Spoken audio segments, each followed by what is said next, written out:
Former military head of state Ibrahim Babangida says forces pretending to be friends would have eliminated MKO Abiola if he was declared the winner of the June 12, 1993 presidential elections. Speaking during the launch of his book, A Journey in Service in Abuja, the former military head of state admitted that there were formidable forces against Abiola's emergence as president. He said the forces that gathered against him after the June 12 elections were so formidable that he was convinced that if he became president, he would be quickly eliminated by the same forces who pretended to be his friends. He admitted that the denial of his mandate amounted to a subversion of the will of the Nigerian people, but was afraid that if Abiola got killed, it could lead to a civil war. And having participated in one civil war with all its horrors, pains, and devastation, he was not prepared to see another one. IBB, who admitted that Abiola won the presidential election in 1993, said he was gratified that the Buhari administration finally recognized MKO Abiola as a former head of state. We have with us to talk about more on this matter is Jackson Lekon-Ojo, the security expert. Good to have you. Good afternoon. Thank you for joining us this afternoon.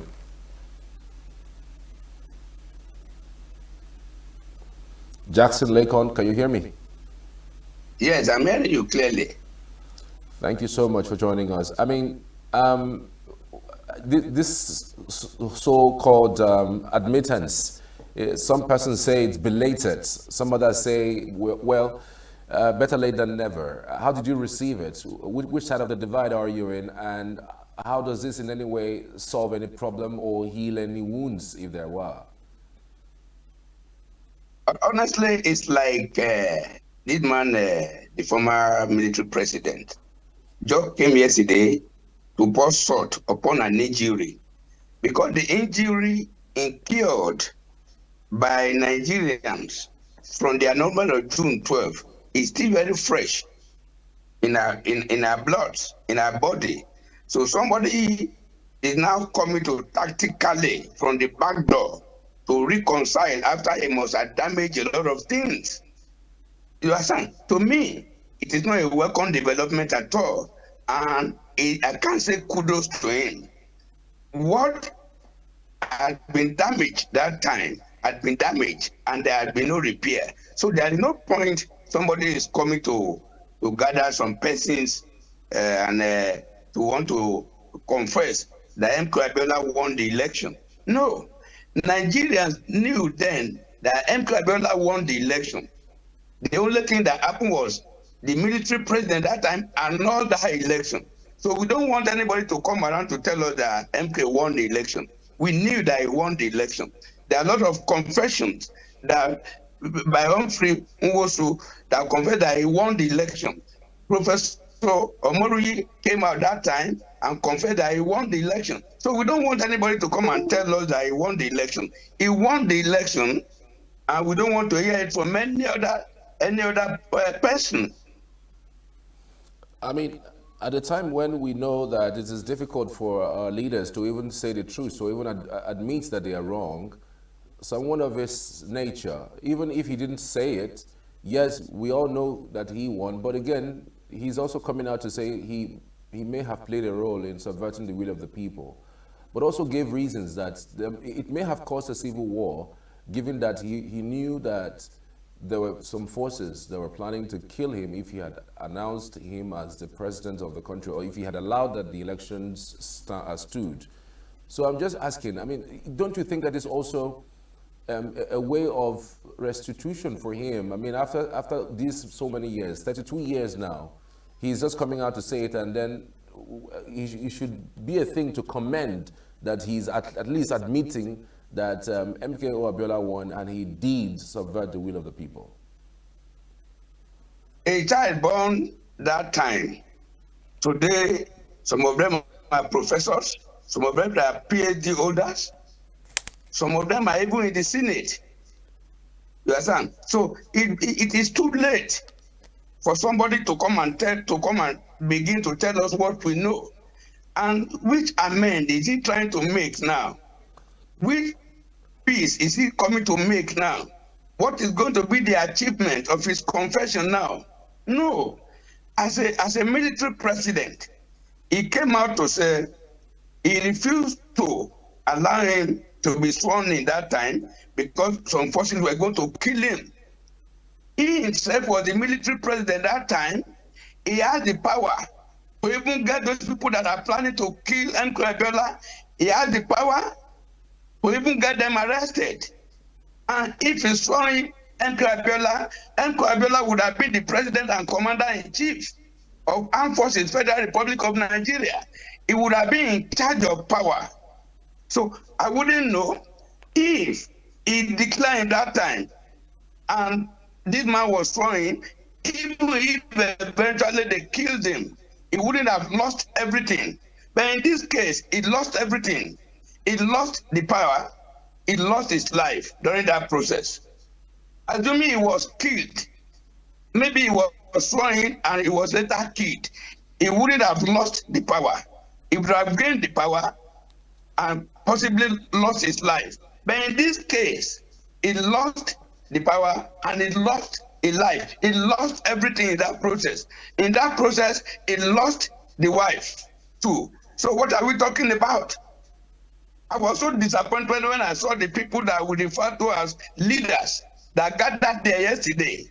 No, these people just yesterday, somebody was coming to play upon the intelligence of Nigerians and make mockery of the death of MKO, and we are celebrating him. God forbid, I won't celebrate, I won't join to celebrate, to appreciate what IBB has done yesterday. Right. What lessons do you think that our current leaders should learn from this admittance? We are a country of great divides and great divisions. We've seen things that have happened in the past that has not been revisited. People are still very angry about what the past has, forged us into where we are now. Do you think there's some lessons that current leaders should learn from things like this?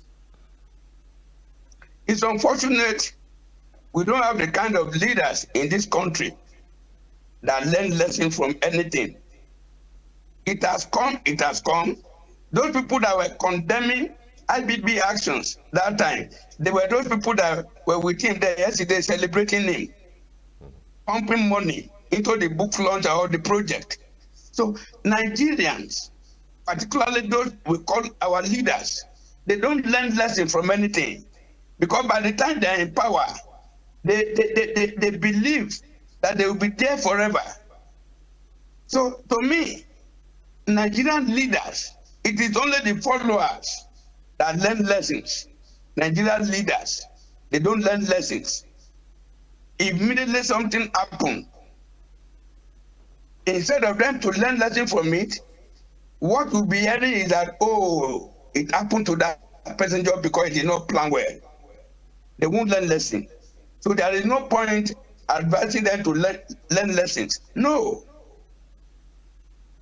No, but for you, what lessons, can our crop of leaders learn? Because again, you have said that there's no lessons to be learned from our current leaders because leaders don't really learn any lessons. But there are some leaders who were not there who also hated that he is coming back to open old wounds. But I mean, there should be some sort of lesson that someone can pick, whether it's one or two. Maybe something that someone can learn from what has been done and what was said yesterday. Okay, if that is the case, I would have been saying it is better for you to check whatever, to even project the actions you want to take. Project it in your mind. Because by the time you take an action today, and you believe it is justifiable, but in the future, you are coming to tell the world another thing. I don't think it's dignified enough in the sight of any leader. So I think before our leaders act, before you bring about any policy, economic policy, security policy, international policy, and others, before you come out with any policy, think about it very well and think the way you are going to hurt Nigerians. Think if Nigerians are going to be happy with that one on the long run. That is the only lesson I think the leaders of today, let them know clearly, let them learn the lesson that nobody has gotten power from the beginning of the world. Nobody that has gotten power and kept it forever. One way or the other, nobody has gained power and do not lost it. So let them know that. Definitely, there's a Yoruba proverb. They say, if a masquerade know and remember that one day it's going to remove the masquerade down on his head, then the level of wickedness and others, you should think about it. Because one day it's going to, just like Professor Yemi Osibajo said yesterday, people like the president, the incumbent president of Nigeria today, who have all the power IBB had at that time, was one of those people IBB tormented, was one of those people that left this country because they were fighting for the June 12th. Today, that same man is today the president of, and commander-in-chief of the Armed Forces, Federal Republic of Nigeria. So they should learn that they will not be there forever, so that they must be very careful. The policy, the policies, the actions, and other things. All right. Jackson Lekanojo, security expert, many thanks for your time. We truly appreciate your insights on the program this afternoon. I appreciate you. Thank you. Good afternoon. All right. Continuing the news now, former caretaker chairman of the People's Democratic Party, PDP in Osun State, Dr. Akindele Adekunle, has raised alarm over an alleged